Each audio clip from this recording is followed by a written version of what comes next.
ನಮ್ಮ ಉದ್ದೇಶ ಇದು.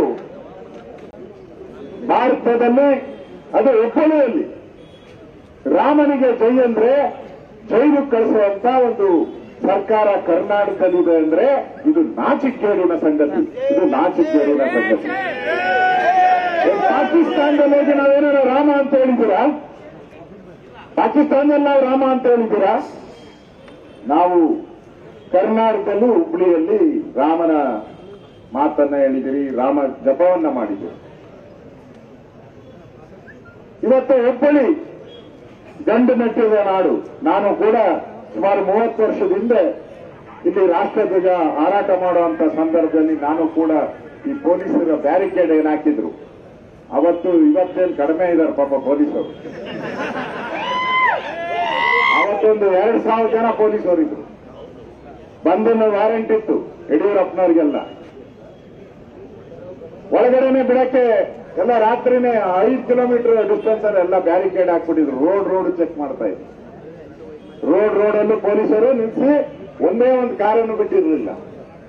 ಅಂತ ಕಾಲದಲ್ಲೇ ನಾನು ಕಾರ್ ತಗೊಂಡು ಯಡಿಯೂರಪ್ಪನವ್ರನ್ನ ಕರ್ಕೊಂಡು ನಾನು ಒಳಗಡೆನೆ ಕೂಡ ಬಂದಿದ್ದೆ. ಯಾರಿಗೂ ಪೊಲೀಸರು ಗೊತ್ತಾಗ್ಲೇ ಇಲ್ಲ. ಅವಾಗ ಬಂದು ಬಾವುಟನೂ ಆರಿಸ್ತೀರಿ, ಫೋಟೋನೂ ಇದೆ. ಹೇಳಿದ್ರು ನಮ್ಮ ಪ್ರದೀಪ್ ಶೆಟ್ಟಿ. ನಾವು ಈ ಗೊಡ್ಡು ಬೆದರಿಕೆಗೆಲ್ಲ ಬೆದರಲ್ಲ. ದೇಶದಲ್ಲಿ ನರೇಂದ್ರ ಮೋದಿ ಅವರಿದ್ದಾರೆ, ನಮ್ಮ ಪ್ರಧಾನಮಂತ್ರಿ ನರೇಂದ್ರ ಮೋದಿ ಅವರಿದ್ದಾರೆ.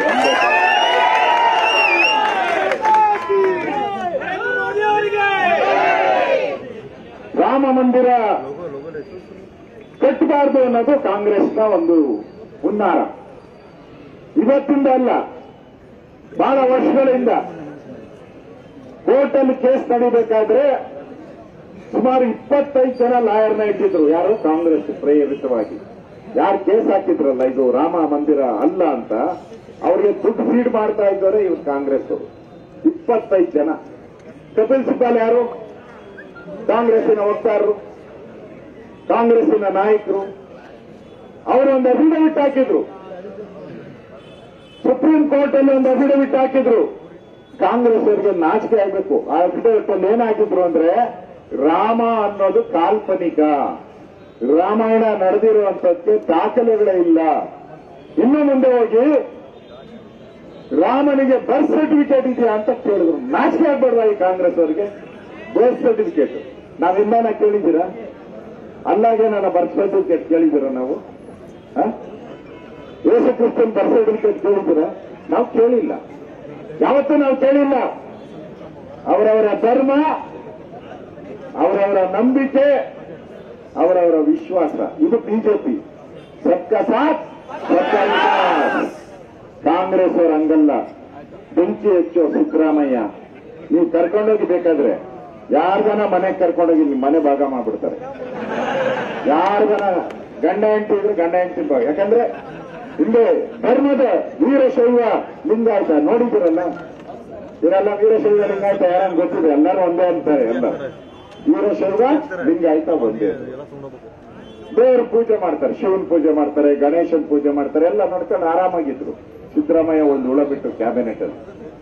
ವೀರಶೈವರೇ ಬೇರೆ, ಲಿಂಗಾಯತರೇ ಬೇರೆ. ಯಾರು ಹೇಳಿರ್ಲಿಲ್ಲ.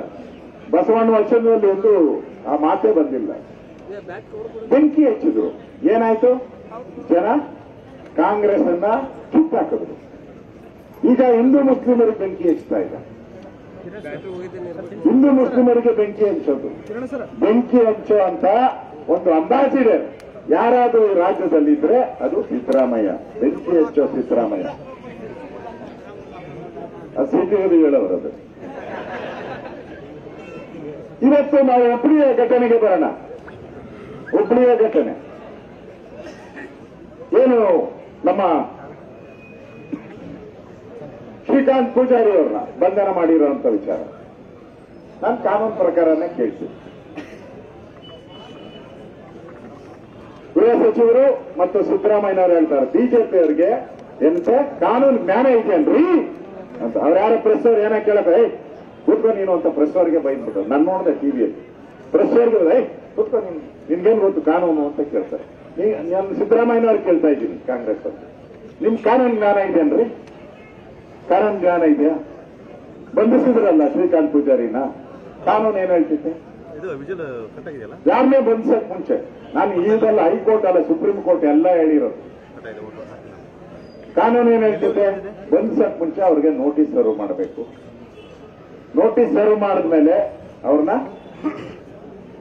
ಲಾಯರ್ಗೆ ಅನುಮತಿ ಕೊಟ್ಟು ಅವ್ರ ಮೇಲೆ ನೀವು ಬಂಧಿಸಬೇಕು. ಇದು ಪ್ರೊಸೀಜರ್ ಇರೋಂಥದ್ದು.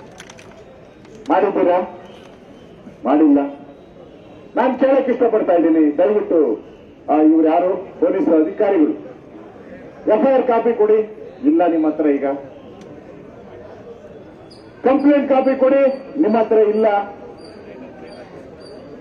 ಮೇಲೆಯಿಂದ ಇನ್ಸ್ಟ್ರಕ್ಷನ್ ಬಂತಂತೆ. ನಾನು ಕೇಳಿದೆ, ನಾನು ಹೋಮ್ ಮಿನಿಸ್ಟರ್ ಆಗಿ ಕೆಲಸ ಮಾಡಿದ್ದೀನಿ. ನಾನು ಹೋಮ್ ಮಿನಿಸ್ಟರ್ ಆಗಿ ಬಹಳ ಜನ ನಾನು ಹೊಂದಿದ್ದೀನಿ. ಕೇಳಿದೆ ನಾನು ಏನಪ್ಪಾ ಅಂತ. Sir ಮೇಲೆಯಿಂದ instruction. ಮೇಲೆಯಿಂದ ಏನು ಇನ್ಸ್ಟ್ರಕ್ಷನ್? ನೀನು ಕೋರ್ಟ್ ಲೀವ್ ಇರೋದನ್ನೇ ಬಂಧಿಸಬೇಕು. 3 ದಿನ ಕೋರ್ಟ್ ಇಲ್ಲ. ಜ್ಞಾನ ಇಲ್ಲ ಇನ್ಸ್ಪೆಕ್ಟರ್ಗೆ, ಮಾನ ಮರ್ಯಾದೆ ಇಲ್ಲ ಅವನಿಗೆ. 3 ದಿನ ಕೋರ್ಟ್ ಇಲ್ಲ ಅನ್ನೋದು ಗೊತ್ತಿದೆಯಲ್ಲ? ಗೊತ್ತಿದೆ. ಬಂಧಿಸಿದೆ ನೀನು ಅಂದ್ರೆ ಬೇಲ್ ಸಿಗಬಾರ್ದು, ಅವ್ನು ಜೈಲಲ್ಲೇ ಇರಬೇಕು. ಆಮೇಲೆ ಯಾರಾದ್ರೂ ನೀವು ಲಾಯರ್ ಇಟ್ರೆ ಲಾಯರ್ಗೆ ಸರ್ಟಿಫಿಕೇಟ್ ತಗೊಬೇಕು. ಅವನು ಏನೋ ಕಂಪ್ಲೇಂಟ್ ಕಾಪಿ ಮತ್ತು ಎಫ್ಐಆರ್ ಕಾಪಿ, ಅದು ಪತ್ತೆನೇ ಇಲ್ಲ. ಅವ್ನು ತಗೊಳಕ್ಕೆ ಆಗಲ್ಲ. ಅಂದ್ರೆ ಯಾರು ಇನ್ಸ್ಟ್ರಕ್ಷನ್ ಮೇಲೆ ಮಾಡಿದ್ದೀರಾ ನೀವು? ಇವತ್ತು ಈ ಕೇಸು ಲಾಂಗ್ ಪೆಂಡಿಂಗ್ ಕೇಸಸ್ ಎಷ್ಟಿದೆ ಕರ್ನಾಟಕದಲ್ಲಿ? 69,000 ಇದೆ. ಮರ್ಡರ್ ಮಾಡಿರೋರು, ದೇಶದ್ರೋಹಿಗಳು 69,000 ಕೇಸ್ ಇದೆ. ಬೆಂಗಳೂರಲ್ಲಿ 10,000 ಕೇಸ್ ಇದೆ. ನಾನು ಪೊಲೀಸ್ ಅಧಿಕಾರಿಗಳಿಗೆ ಕೇಳಿದೆ, ಎಷ್ಟು ಜನ ಬೆಂಗಳೂರಲ್ಲಿ ಜೈಲಿಗೆ ಹಾಕಿದ್ದೀರಪ್ಪ? ಪರಪ್ಪ ಅಲ್ಲಿ ಅಗ್ರಹಾರದಲ್ಲಿರೋದು 3,000 ಜನಕ್ಕೆ 10,000 ಜನ ಇದ್ದಾರೆ. ಯಾರ ಅರೆಸ್ಟ್ ಮಾಡಿದ್ದೀರಾ? ಅರೆಸ್ಟ್ ಮಾಡಿಲ್ಲ. ಮಾಡಿದವನ್ನ ಅರೆಸ್ಟ್ ಮಾಡಿದ್ದೀರಾ? ಮಾಡಿಲ್ಲ. ಕಳ್ತನ ಮಾಡಿದವ್ರು ಮಾಡಿದ್ದೀರಾ? ಮಾಡಿಲ್ಲ. ಯಾರು ನುಡುಕಿದ್ದಾರೆ? ಅವ್ರು ಹೇಳಿದ್ದಾರೆ ಮೇಲೆಯಿಂದ. ಈ ಇಡೀ ರಾಜ್ಯದಲ್ಲಿ ಈ ಹಿಂದೂ ಕಾರ್ಯಕರ್ತರು, ಬಿಜೆಪಿ ಕಾರ್ಯಕರ್ತರು ಮನೆ ಮನೆಗೆ ಹೋಗಿ ಅಕ್ಷತೆ ಕೊಡ್ತಾ ಇದ್ದಾರೆ. ಜನ ಅಕ್ಷತೆಯನ್ನ ಸ್ವೀಕಾರ ಮಾಡಕ್ಕೆ ಮನೆಯಿಂದ ಆಚೆ ಓಟ್ ಕೇಳಕ್ಕೆ ಬರ್ತಾ ಇರಲ್ಲ. ಮೊದಲು ಓಟ್ ಹೋದಾಗ ನಾಳೆ ನೋಡ್ರಿ ಅನ್ನೋರು ಒಳಗ್ ಕರೀತಾರೆ. ನಾನು ಗೋಪಾಲಯ್ಯ ಅಂತ ಒಬ್ಬರು ಮಾಜಿ ಮಂತ್ರಿ ಬೆಂಗಳೂರಲ್ಲಿ ನನ್ನ ಭೇಟಿ ಮಾಡಿದ್ದು. ನಾನು ಬಂದು ಹೇಳಿದ್ರು, ಅಣ್ಣ ನಾನು ಓಟ್ ಕೇಳಿದಾಗ ಮೇಲೆ ನಮ್ಮಲ್ಲಿ ಬೆಂಗಳೂರಲ್ಲಿ 3 ಫ್ಲೋರು 4 ಫ್ಲೋರು ನಾವತ್ತಿ ಹೋಗ್ಬೇಕಾಯ್ತು ಓಟ್ ಕೇಳಕ್ಕೆ.